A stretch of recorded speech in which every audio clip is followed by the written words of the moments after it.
안녕하세요. 오늘은 11월 28일 말씀 묵상 29번째로 역대하 29장 9절부터 27절을 읽어드리겠습니다. 어제 우리는 아하스 왕의 우상 숭배와 사회적 불의를 보았고 그것에 대한 하나님의 심판을 보았습니다. 하나님께서는 이방 민족들을 통해서 남유다를 심판하시는데요. 특별히 문제가 되었던 것은 북이스라엘의 광폭함이었습니다. 물론 전쟁을 일으킨 북이스라엘 사람들은 본인들이 하나님의 심판의 도구라는 사실을 전혀 알지 못했겠지만 후대의 사람들은 바로 그러한 역사가 북이스라엘을 통한 하나님의 심판이었구나 이렇게 해석을 한 셈입니다.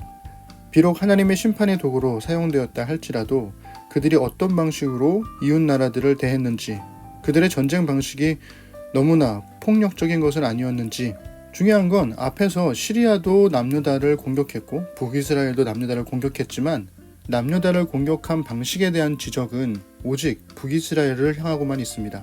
왜냐하면 북이스라엘도 하나님의 백성이기 때문에 그렇죠. 즉 하나님을 섬기지 않는 시리아가 어떻게 하든 그것은 상관없겠지만 하나님의 백성으로 부름받은 북이스라엘이 하나님의 도구로 쓰임받게 되었을 때 그들의 삶의 모습은 달랐어야 한다라는 겁니다. 그래서 오늘 우리가 읽은 말씀에서는 북이스라엘에 존재하는 양심들, 하나님의 마음을 가지고 있는 사람들이 등장하는데요. 그들이 어떻게 하나님의 마음을 전했는지 우리 그 내용을 함께 읽어보도록 하겠습니다. 사마리아에 오뎃이라고 하는 주님의 예언자가 있었는데 그가 사마리아로 개선하는 군대를 마중하러 나가서 그들을 보고 말하였다. 주 당신들의 조상의 하나님께서 유다 백성에게 진노하셔서 그들을 당신들의 손에 붙이신 것은 사실이요. 하지만 당신들이 살기가 등등하여 그들을 살육하고 그것으로 성이 차지 않아서 유다와 예루살렘의 남녀들까지 노예로 삼을 작정을 하고 있어. 당신들도 주 하나님을 거역하는 죄를 지었다는 것을 알아야 하오. 당신들은 이제 내가 하는 말을 들으시오.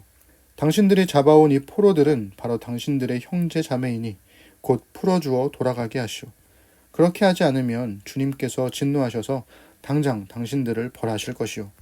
에브라임 자손의 지도자 네 사람, 곧 요하난의 아들 아사랴와 무실레못의 아들 베레갸와 살롬의 아들 여이스기야와 하들레의 아들 아마사가 역시 싸우고 개선하는 군대를 막아서서 그들에게 말하였다.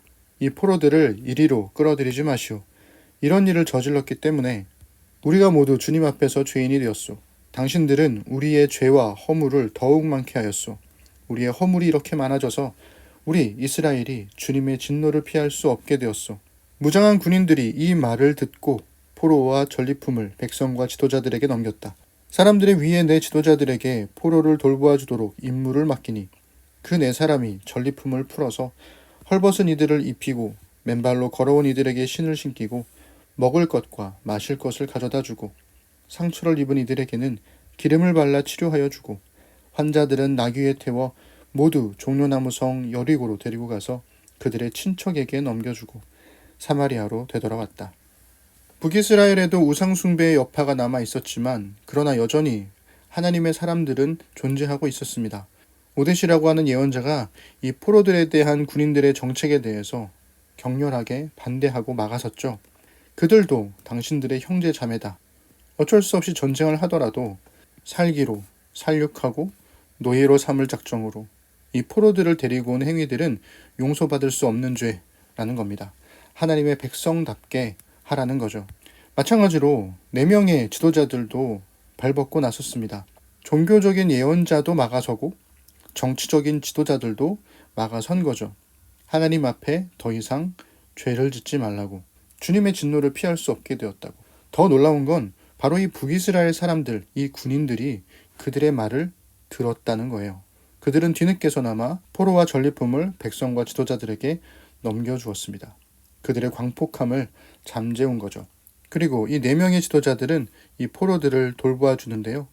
마치 그 선한 사마리아 사람을 생각나게 하는 것처럼 이 수많은 포로들을 입히고 신기고 먹을 것과 마실 것을 주고 치료하여 주고 그리고 고향으로 돌려보내는 이 선한 일들을 함으로써 이제는 반대로 남유다보다 북이스라엘이 하나님 앞에 더 선한 모습으로 서고 있음을 알 수가 있죠. 자, 이 에피소드는 여기서 끝났는데요. 29장의 마지막 부분은 아하스 왕에 관련된 또 다른 에피소드가 하나 더 기록이 되었습니다. 제발 아하스 왕이 덜 사고 쳤으면 좋겠는데요. 어떨지 우리 함께 읽어보시죠. 한 번은 유다 왕 아하스가 아시리아 왕에게 사신을 보내어 도움을 청한 일이 있다. 에돔 사람이 다시 와서 유다를 치고 백성을 사로잡아 갔으며 블레셋 사람도 유다의 평지와 남방 성읍들을 침략하여 베세메스와 아얄론과 그데롯을 점령하고 소고를 포함한 그 주변 성읍들과 딥나와 김소와 그 인근 마을들을 점령하고 거기에 정착하였기 때문이다.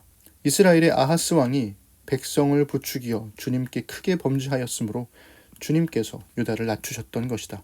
아시리아의 디글랏빌레셀 왕이 오기는 왔으나 아하스를 돕기는커녕 도리어 그를 쳐서 공경에 빠뜨렸다.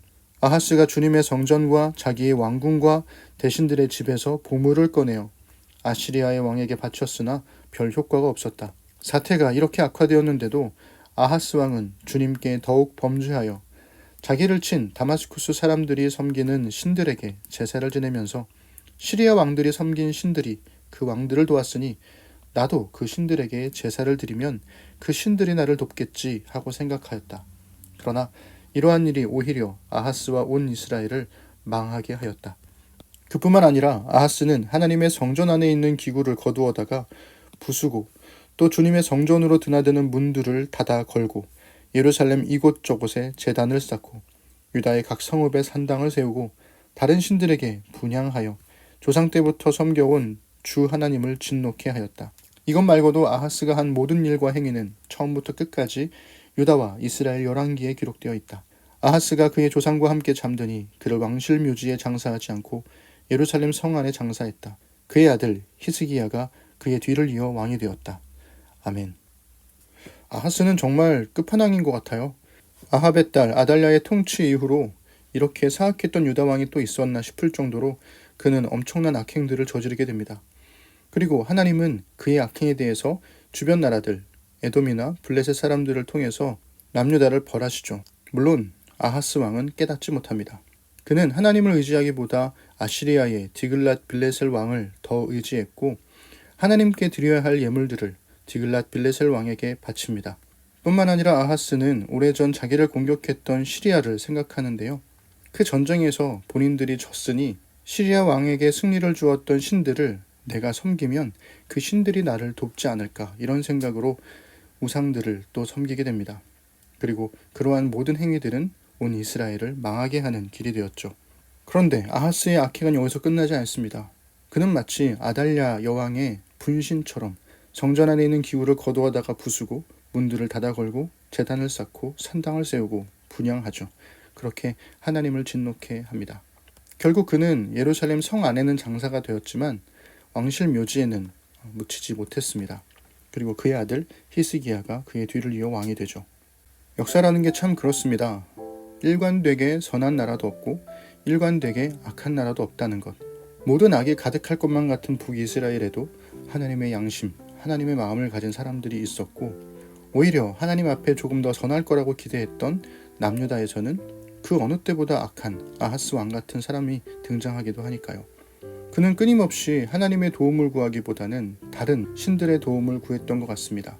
당시 가장 강력했던 아시리아 왕의 도움을 구하기도 하고 자신과의 전쟁에서 승리를 했던 시리아의 신들에게 도움을 구하기도 하고 마치 하나님만 아니면 괜찮다는 듯이 그는 하나님을 제외한 모든 신들을 섬기고 따르려고 하죠. 도대체 그는 왜 그토록 하나님을 멀리했던 것일까? 참 이해하기 어려운 상황입니다. 심지어 그의 아버지는 선했던 요담 왕이었음에도 불구하고요. 우리의 삶에서 우리가 의지해야 할 분은 하나님이신데 그 하나님을 의지하지 않고 다른 것들을 의지하게 되는 순간 우리가 아하스와 다를 바가 있을까 그런 생각도 해보게 됩니다. 아하스를 욕할 게 아니라 우리 안에 있는 아하스의 모습들을 돌아보고 반성해야 되는 것이 아닐까. 오늘의 삶에서 여러분들은 누구를 의지하고 계십니까? 누구에게 도움을 요청하고 계십니까? 당신의 삶을 붙드시는 분은 하나님이십니까? 아니면 다른 무엇입니까? 오늘의 삶을 하나님 앞에 의지하는 우리가 되면 좋겠습니다. 내일 히스기야를 만나보도록 하죠.